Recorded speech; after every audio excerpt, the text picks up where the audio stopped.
Maximum 15 لگا لے, 75 minute 1440 minute کا کتنواں حصہ ہے, یعنی کہ 6-7%, دیٹس اٹ. کیا 6-7% اتنے زبردست عمل کے لیے ہمارے پاس نہیں ہے کہ جیسے آپ نے بتایا کہ پیوریفیکیشن کا پورا جو ہے وہ ایک نظام ہے, اللہ توفیق بھی دے, ہدایت بھی دے. شیخ چلیں یہ تو توبہ کی ماشاءاللہ, اور یہ صرف نماز نہیں, ساری نیکیاں, ساری نیکیاں, ساری نیکیاں کے بعد سسٹم بھی ہے, اس میں آتا ہے, ساری لوگوں کی مدد کرنا آتا ہے. سبحان اللہ. یہ تو چلیں شیخ کلیئر ہو گیا کہ اللہ کے دروازے کھلیں اور اللہ توبہ قبول کرتا ہے. ناؤ اٹ ڈیپینڈس کہ ہماری کوالٹی آف ہم نے کب ہر طرف سے منہ موڑ کے اللہ کی طرف چلے جانا ہے. صحیح, اور اس میں نا سبمیشن کی بات ہے نا, سبمیشن.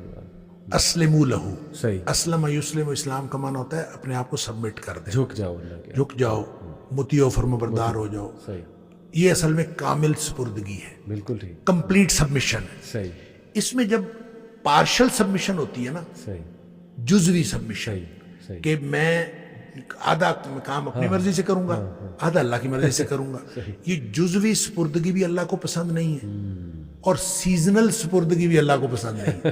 صحیح, سیزنل, یہ اچھا ورڈ یوز کیا, سیزنل مسلمان, رمضان مسلمان یا جمعہ مسلمان, کسی دن ہو گیا باقی دنوں چھوڑ دیا, کسی دن کر لیا کسی دن. اسی لیے نبی پاک صلی اللہ علیہ وسلم نے جو فرمایا نا, ان احب الاعمال ادومها وان قل, اللہ کو بہترین جو عمل پسند ہیں وہ ہیں جو ہمیشہ کیے جائیں, چاہے تھوڑے ہوں, تھوڑا تھوڑا عمل معمول کا حصہ ہو, آپ کریں, ہمیشہ کریں, تھوڑا عمل ہو, جیسا بھی وہ اللہ کو پسند ہے. لہٰذا اللہ تعالیٰ کو کمپلیٹ سبمیشن والے مسلمان پسند ہیں, نہ تو جزوی والے پسند ہیں اور نہ ہی سیزنل پسند ہیں. بالکل ٹھیک, جزاک اللہ. اب میرا اگلا سوال شیخ یہ ہوگا کہ ایک بندہ یہ کہے کہ مجھے بہت ندامت ہے, بہت ندامت ہے, یعنی اس کو یہ تو پتہ ہے کہ اللہ نے تو معاف چلے کر دیا ہے, لیکن اس کے دل سے وہ ریگریٹ, فائر آف ریگریٹ, وہ آگ نہیں بجھ رہی اس کے اندر سے, اس کو ندامت بہت زیادہ ہے. جیسے کہ میں آپ کو یہاں مثال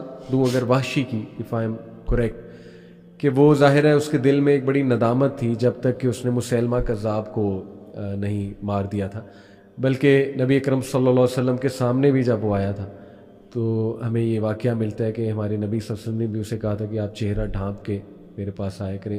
غالباً شاید اس لیے تھا کہ مجھے وہ یاد آ جاتا ہے لمحہ, شاید اس لیے تھا. تو یہ ریگریٹ کبھی کبھی تو شیخ اچھا بھی ہوتا ہے, پازیٹیو ریگریٹ, جو انسان کو بہت بڑے بڑے کام کروا دیتا ہے اور وہ اس کی ایک فورس بن جاتا ہے, پاور بن جاتا ہے وہ ریگریٹ. لیکن ایک بڑا ڈسٹرکٹیو ریگریٹ بھی ہوتا ہے, اگر میں سائیکالوجی کی نظر سے دیکھتا ہوں, جو انسان کو پھر ان پروڈکٹیو بنا دیتا ہے اور مایوسی کی طرف لے جاتا ہے. وہ انسان اپنے آپ کو نہیں معاف کر رہا ہوتا ہے, وہ اتنا پھر ریگریٹ, اوور ریگریٹ میں چلا جاتا ہے اور گلٹ میں اتنا زیادہ چلا جاتا ہے. اور یہ بھی ہمیں ایسے جملے آتے ہیں شیخ لوگوں کی طرف سے کہ آئی فیل ڈرٹی, میں بہت گندا فیل کرتا ہوں, مطلب مجھے نہیں اللہ معاف کرے گا. چلیں وہ تو ہم نے ثابت کر دیا اللہ تو معاف کر دے گا, لیکن وہ کہنا یہ چاہ رہے ہوتے ہیں کہ میں ہی اپنے آپ کو نہیں معاف کروں گا.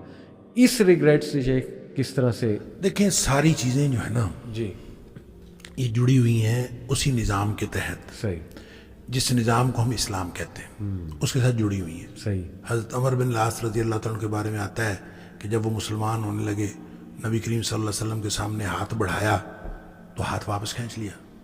صحیح. تو نبی کریم صلی اللہ علیہ وسلم حیران ہوئے کہ پتہ نہیں ان کو کیا ہو گیا. صحیح. تو کہتے ہیں کہ پہلے مجھے یہ بتاؤ کہ جو گناہ میں نے کیے ہیں ان کا کیا بنے گا. تو نبی کریم صلی اللہ علیہ وسلم نے فرمایا الاسلام یہدم ما کان قبلہ. صحیح.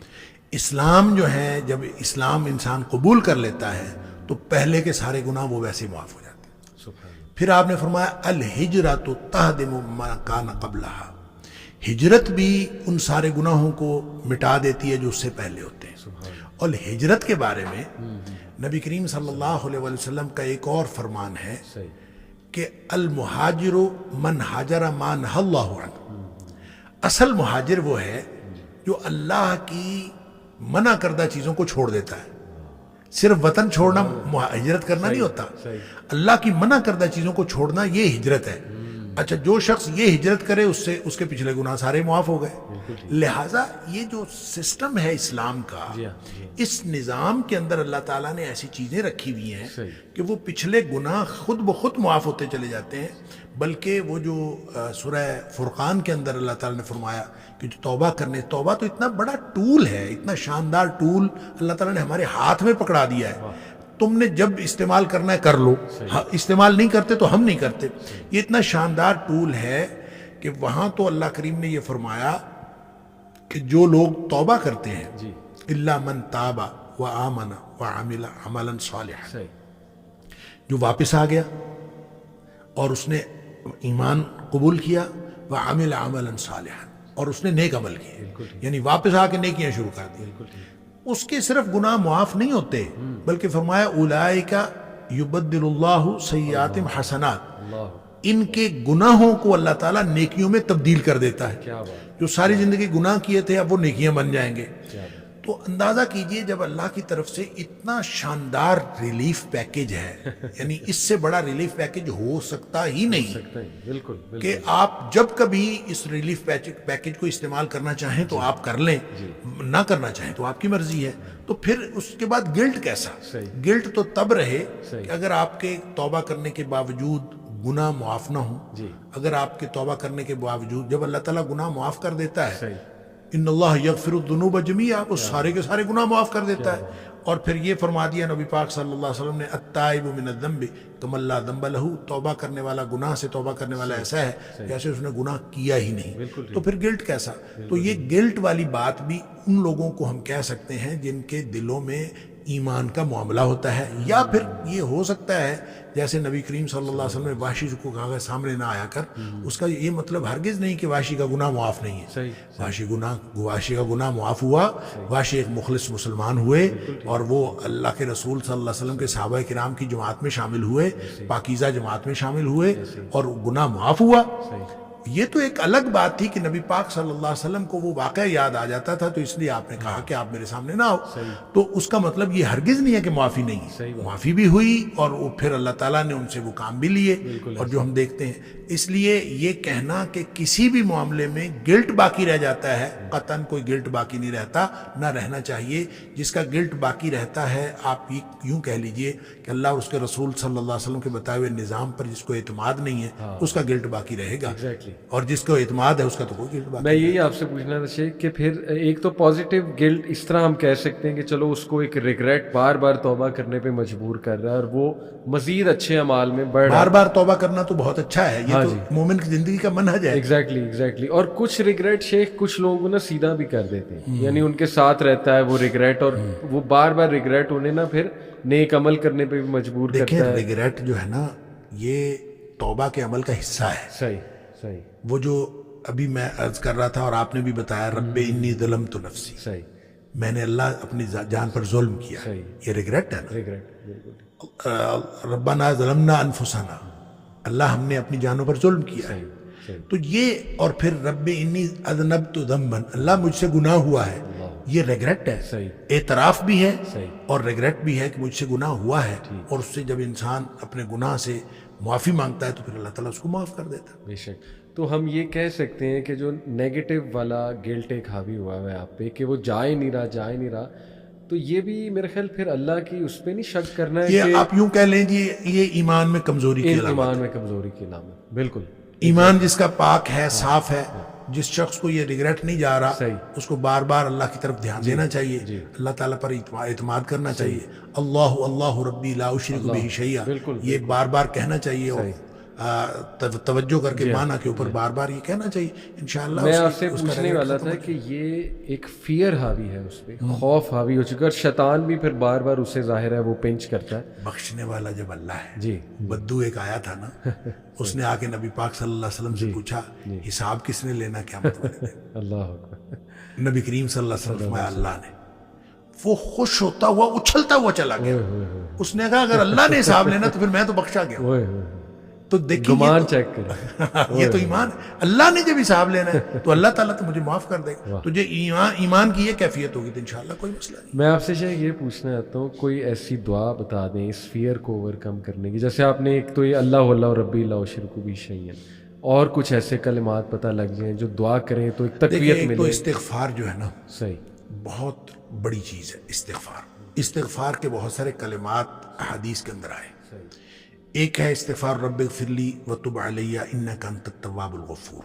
بہت شاندار استغفار ہے. قرآن مجید میں نہیں، یہ حدیث میں حدیث. رب اغفر لی وتب علی انک انت التواب الغفور. ٹھیک ٹھیک. ایک استغفر اللہ الذی لا الہ الا هو الحی القیوم واتوب الیہ. بالکل صحیح. یہ والا جو ہے نا استغفر اللہ الذی لا الہ الا هو الحی القیوم واتوب الیہ، اندازہ کیجئے کہ حدیث میں قرآن میں آتا ہے کہ جو شخص میدان جنگ سے فرار ہو نا اس پر اللہ کا غضب نازل ہوتا ہے. صحیح.